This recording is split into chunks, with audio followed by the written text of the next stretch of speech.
স্বাগতম সবাইকে। আপনারা শুনছেন বেঙ্গল আফটার ডার্ক। আমাদের আজকের আয়োজন লেখক বিভূতিভূষণ বন্দ্যোপাধ্যায় লেখা ছোট গল্প মশলা ভূত। আমাদের কন্টেন্টের নিয়মিত আপডেটস পেতে এখনই সাবস্ক্রাইব করো বেঙ্গল আফটার ডার্ক ইউটিউব চ্যানেলটি আর প্রেস করো বেল আইকন। বড়বাজারের মশলা পোস্তার দুপুরের বাজার সবে আরম্ভ হয়েছে। হাজারি বিশ্বাস প্রকাণ্ড ভুঁড়িটি নিয়ে দিব্যি আরামে তার মশলার দোকানে বসে আছে। বাজার একটু মন্দা, অনেক দোকানেই বেচাকেনা একেবারে নেই বললেই চলে, তবে বিদেশি খদ্দেরের ভিড় একটু বেশি। হাজারির দোকানে লোকজন অপেক্ষাকৃত কম। ডান হাতে তাল পাতার পাখার বাতাস টানতে টানতে হাজারি ঘুমের ঘোরে মাঝে মাঝে সামনের দিকে ঝুঁকে পড়ছিল। এমন সময় হঠাৎ কার পরিচিত গলার স্বর শুনে সে যেন চমকে উঠল। বলিও বিশ্বাস, বিশ্বাস মশাই। বার দুয়েক হাত ছেড়ে যতীন ভদ্র তার ডান হাতের লাঠিটা একটা কোণে রেখে সম্মুখের খালি টুলটার উপর ধপাস করে বসল। যতীন ভদ্র বিশ্বাসের সমবয়স্ক, অনেক দিনের বন্ধু। ভাগ্যলক্ষ্মী এতকাল তার উপর অপ্রসন্ন ছিল। হালে সে হাজারির পরামর্শে মশলার বাজারে দালালি আরম্ভ করেছে। 2 পয়সা পাচ্ছেও সে। যতীনের মোটা গলার কড়া আওয়াজ পেয়ে হাজারি খুব আগ্রহান্বিত হয়ে উঠে বসল। হাজারি বিলক্ষণ জানত যে যতীন যখনই আসে তার কোন একটা দাও বিষয়ে পাকাপাকি খবর না নিয়ে সে আসে না, তাই সে যতীনকে খুব খাতির করে।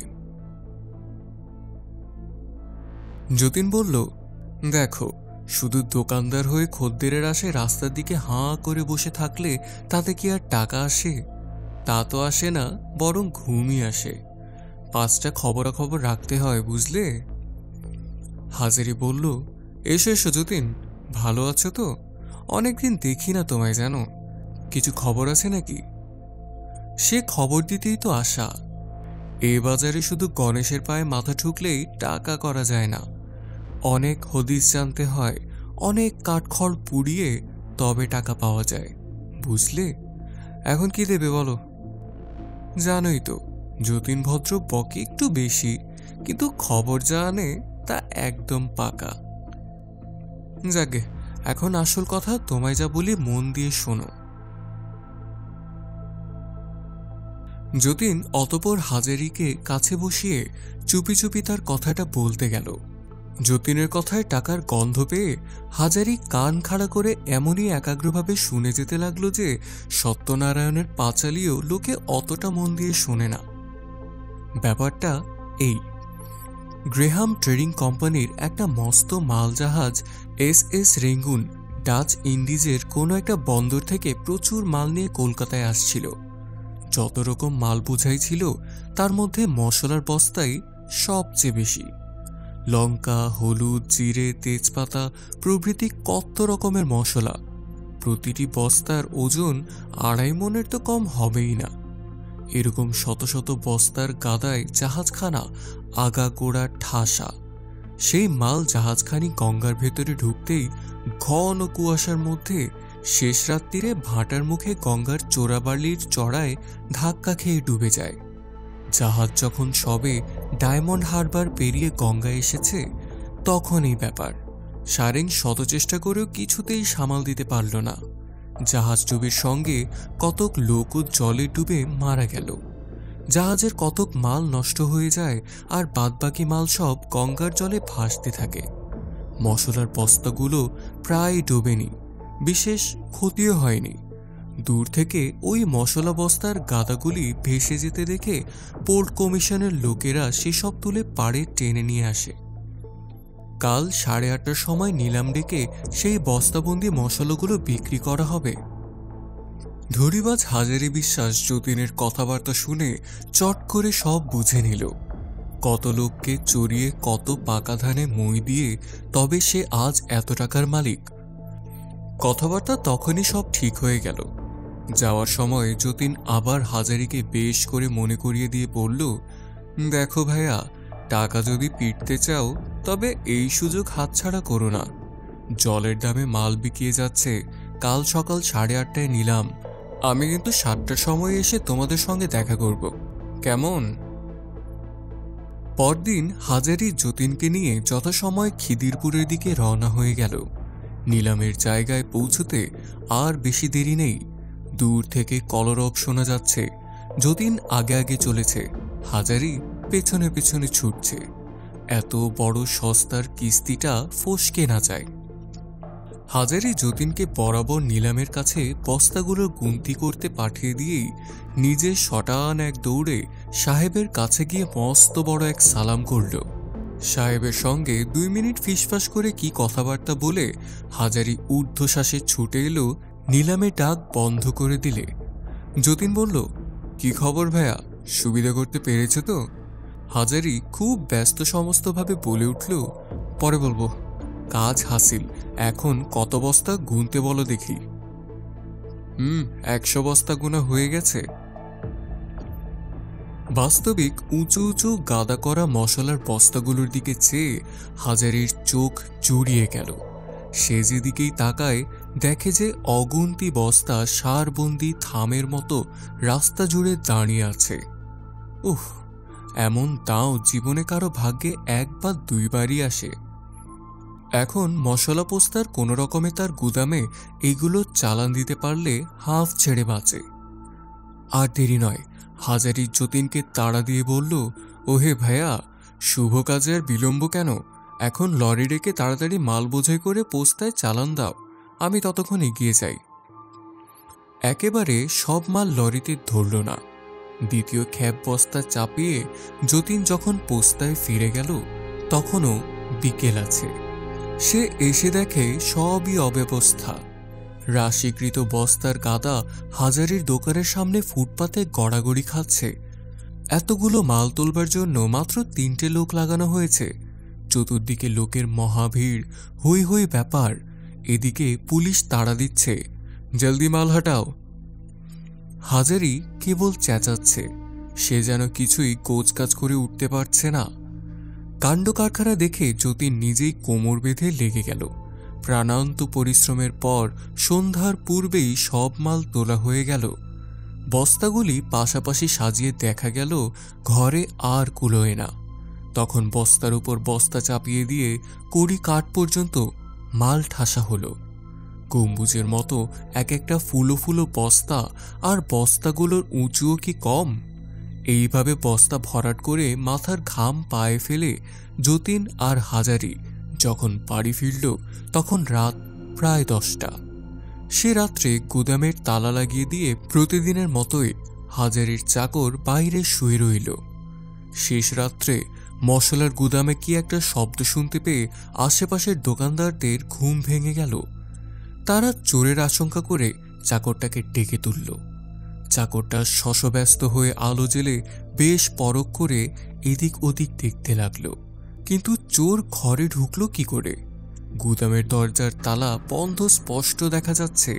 খানিক বাদে আবার দুম দুম শব্দ। সকলে কান খাড়া করে রইল। বেশ মনে হলো এবারকার শব্দটা যেন হাজারির মশলার গুদামের ভেতর থেকেই আসছে, অথচ ঘরের দরজা জানলা সবই বন্ধ, বাইরে থেকে মোটা তালা দেওয়া। কিন্তু কি আশ্চর্য, চোর ভেতরে যাবেই বা কি করে? আর চোর যদি না এলো তবে শব্দটাই বা কে করছে? মাঝে মাঝে মনে হতে লাগলো ঘরের ভেতর দরজায় ধাক্কা মারছে। শেষ রাতের বাকি সময়টা এইভাবে শব্দ শুনতে শুনতেই কেটে গেল। আরও আশ্চর্য হওয়ার বিষয় হলো, ভোর হওয়ার সঙ্গে সঙ্গেই গুদাম ঘর থেকে শব্দ আস্তে করে মিলিয়ে গেল। সে রাত্রি এই পর্যন্ত। পরদিন সকালে মশলাপট্টির দোকানদারদের মুখে মুখে রাষ্ট্র হয়ে গেল যে হাজারির দোকানের বিষম কাণ্ড, ভীষণ চুরি। আসলে সত্যি যা নয় তার 10 গুণ বাড়িয়ে দিয়ে মিথ্যা রটাতে লাগল। ক্রমে কথাটা হাজারির কানে গিয়ে উঠল। হাজারি বিশ্বাস খবর পাওয়া মাত্রই দৌড়ে এসে তালা খুলে গুদামে ঢুকে দেখে বস্তাগুলো তো ঠিকই আছে, একটা মালও বেহাত হয়নি। কি ব্যাপার? তখন সে ভাবল, ও কিছু নয়। তার মশলা বস্তাগুলো দেখে যাদের চোখ তাতিয়ে গিয়েছিল, এই নিশ্চয়ই সেই বদমাশদের মিথ্যে কারসাজি।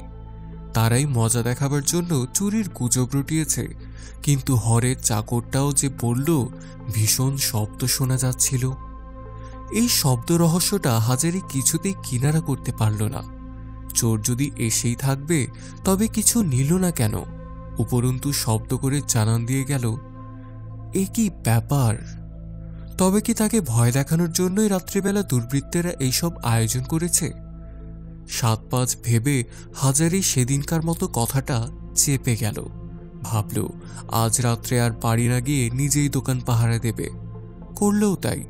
রাত্রে ঘুমোবার আগে হাজারি বেশ করে চাকরটাকে নিয়ে গুদামের উপর থেকে আরম্ভ করে নিচ পর্যন্ত পাতি পাতি করে প্রত্যেকটা বস্তার গাদা দেখতে লাগল। তারপর ভেতর থেকে জানলাটা খুলে রেখে ঘরের তালা লাগিয়ে দিল। তবে আজ একটা নয়, হবসের 4 লিভারের 2টো মস্ত ভারী তালা। হাজারি চাকরটাকে নিয়ে ঘরের সামনে শুয়ে নানান কথাবার্তার পর যখন ঘুমিয়ে পড়ল, তখন প্রায় রাত দুপুর। শেষ রাত্রিরে কি একটা শব্দ হতেই হাজারির ঘুম ভেঙে গেল। হরের চাকরটা আগে থেকেই শব্দ শুনতে পেয়েছিল। গত রাত্রের ব্যাপারটাও তার বেশ মনে আছে। তাই সে নিজে আর কোনো কথা না বলে চুপ করেই পড়েছিল। কিন্তু খানিক বাদেই ও আবার কিসের শব্দ? ঘরের ভেতরে বস্তায় বস্তায় কি বিষম ধস্তাধস্তি, যেন দৈত্য দানবের লড়াই বেঁধেছে। হরে আর হাজারি তখন ধড়মড় করে এক লাফে বিছানা ছেড়ে আলো জ্বালিয়ে দেখতে লাগলো তালা ঠিক আছে কিনা। তালা দুটো ঠিকই আছে। হাজারি জানলার ফাঁকে চোখ রেখে তাকিয়ে দেখতে পেল 2টো প্রকাণ্ড বস্তা ঘরের ভেতর থেকে দরজায় ঢু মারছে। ভয়ে হাজারির চোখ দুটো ডাগর হয়ে উঠল। বস্তা জীবন্ত হয়ে উঠল নাকি? না, সে কি ভুল দেখছে? তাও না। নাকি অনিদ্রায় আর দুর্ভাবনায় তার মাথা ঠিক নেই? হাজারি ভয়ে ভয়ে খানিকটা চোখ বুজে রইল। হাজারি যখন চোখ খুলল তখন ভোরের আলো। জানলার করাত দিয়ে ঘরে স্পষ্ট দেখা যাচ্ছে, সঙ্গে শব্দটব্দও থেমে গিয়েছে। হরে অমনি বলে উঠল, বাবু, সেদিনও দেখেছি ভোর হতেই শব্দটা থেমে যায়। হাজারি আর দ্বিরুক্তি না করে তালা খুলে ঘরে ঢুকল। দেখল কোথাও কিচ্ছু নেই। মালপত্র ঠিকই আছে, তবে কালকের থেকে আজ তফাৎ এই যে বস্তাগুলো যেটি যে জায়গায় দাঁড় করানো ছিল সেটি ঠিক সেখানে নেই। প্রত্যেকটা বস্তাই যেন সরে সরে তফাৎ হয়ে গেছে। একটা বস্তা আরেকটার ঘাড়ে কাত হয়ে পড়েছে। বিশেষ করে পেছনের দিকের কতগুলো বস্তা হান্ডুল বান্ডুল অবস্থায় রয়েছে। হাজারি মহাভাবনায় পড়ে গেল। চোরই যদি হয় তবে শব্দের সৃষ্টিপাত কেন? আর চোর ঢোকেই বা কোথা থেকে? আর বেরিয়েই যায় বা কোথা থেকে? অসম্ভব। তবে কি জাহাজডুবি লোকগুলো ডুবে ভূত হয়ে মশলা বস্তায় যে যার ঢুকে বসে আছে? লটের মালকিনে অবধি 2 রাত্রি এইভাবেই কেটে গেল। আর তৃতীয় রাত্রি হাজারির রোগ অসম্ভব বেড়ে গেছে। আজ সে মরিয়া হয়ে 2জন লোক নিয়ে সারা রাত্রি গুদামের বাইরে জেগে রইল। হাতের কাছে যাকেই সে পাবে কিছুতেই আজ তাকে আস্ত রাখবে না। তার এই অভীষ্ট সিদ্ধি করার জন্য দিন মানে সে খুব ঘুমিয়ে নিয়েছে। 5 রাত্রি ঘুমিয়ে পড়ে সেই ভয়। ঘড়ির ঘণ্টার শব্দে পাশের ঘরের ঘড়িতে 4টে বেজে গেল। হাজারের চোখের পাতা আর নড়ে না। সে ঠায় জেগে রয়েছে। কোথাও কিচ্ছু নেই। কিন্তু হঠাৎই কি কাণ্ড! শত শত লোক একত্র করে খুব দম নিয়ে নিঃশ্বাস ছেড়ে দিলে যেমন একটা ঝড়ের বাতাস সাই সাই করে শব্দ হয়, অবিকল তেমনি একটা শব্দ শোনা গেল। হাজারি আলো জ্বালিয়ে দিয়েই এক লাফে দাঁড়িয়ে উঠল। দরজার দ্বারগোড়ায় যে 2টি লোক শুয়েছিল, হাজারি চট করে তাদের জাগিয়ে দিয়ে বলল, এই তোরা শিগগির ঘরের পেছনটায় দৌড়ে গিয়ে দেখ দেখি চোরেরা সেখান থেকে কোনো শীত কাটছে নাকি।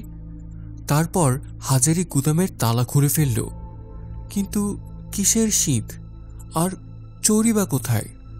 বস্তাগুলো যে সব হাই ছেড়ে সারবন্দি দাঁড়াতে লাগলো। হরে চাকরটা ভয়ের সুরে বলল, বাবু, এদিকে চেয়ে দেখুন। হাজারি 2 চোখ বিস্ফোরিত করে চেয়ে বলল, হ্যাঁ, বলে কি? আমার মশলার বস্তারা নাচছে। চাকর দুজন এই দৃশ্য দেখে ভয়ে চম্পট। তখন এক অদ্ভুত কাণ্ড ঘটল।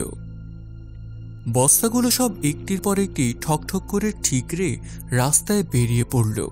সৈন্ধব লবণের প্রকাণ্ড চাঁদরেল কোচের বস্তাটা তো সর্বাগ্রে বেরিয়ে পড়েই শটান গঙ্গার দিকে তেজ ছুট। অন্য বস্তাগুলো সব সারি দিয়ে ফুটপাতে দাঁড়িয়ে খানিকটা নিচে নেমে গিয়ে তারপর সামনে লাফিয়ে মার্চ করে স্ট্র্যান্ড রোড ট্রামের রাস্তা ছাড়িয়ে চলতে লাগলো। নিলামে কেনা বস্তাগুলো দলের অগ্রণী হয়ে চলছে, পেছনে পেছনে চলছে সারবন্দি গুদামের অন্যান্য সকল বস্তা। এইভাবে হাজারির মশলার গোদাম উজাড় হয়ে গেল। শেষ রাত্রি, আকাশে ভাসা ভাসা মেঘ, গঙ্গার জলে মেটে জ্যোৎস্না। হাজারি বিশ্বাস একা দাঁড়িয়ে সে ফ্যাল ফ্যাল করে চেয়ে দেখছে। লোকটাকে চেঁচিয়ে উঠবে সেই শক্তিও তার লুপ্ত। সারবন্দি মশলার বস্তাগুলো গঙ্গার জলে ঝাঁপ দিল। এইভাবে পরপর সমস্ত বস্তা একে একে গঙ্গার জলে ঝাঁপিয়ে পড়তে লাগলো। এবারেও আগে ডুবল নিলামের বস্তাগুলি, তারপর গুদামের অন্যান্য সকল বস্তা। এক রাত্রির মধ্যে হাজারির বিলক্ষণ নিঃস্ব হয়ে গেল। এই ঘটনা শোনার পর হাজারের প্রতিবেশী দোকানদারেরা সকলেই বিজ্ঞের মতো ঘাড় নেড়ে এক বাক্যে বলে উঠল, আমরা অনেক আগেই জানতাম ভরা অমাবস্যায় জাহাজ ডুবি, আর সেই লটের মাল কিনলে কিপটে হাজারি বিশ্বাস। ভাগ্যিস বুদ্ধি করে আমরা ঘেঁষিনি, এই মাল কিনলে আমাদেরও কি রক্ষে থাকতো। তো এই ছিল আমাদের আজকের আয়োজন। আমাদের আয়োজনটি ভালো লেগে থাকলে লাইক করো। নিয়মিত এমন রহস্য, রোমাঞ্চ এবং অলৌকিকতায় ভরা কন্টেন্ট পেতে সাবস্ক্রাইব করো বেঙ্গল আফটার ডার্ক ইউটিউব চ্যানেলটি আর প্রেস করো বেল আইকন। সেই সাথে কমেন্টে জানাও আমাদের আয়োজন সম্পর্কে তোমাদের মতামত আর শেয়ার করো তোমার বন্ধুদের সাথে।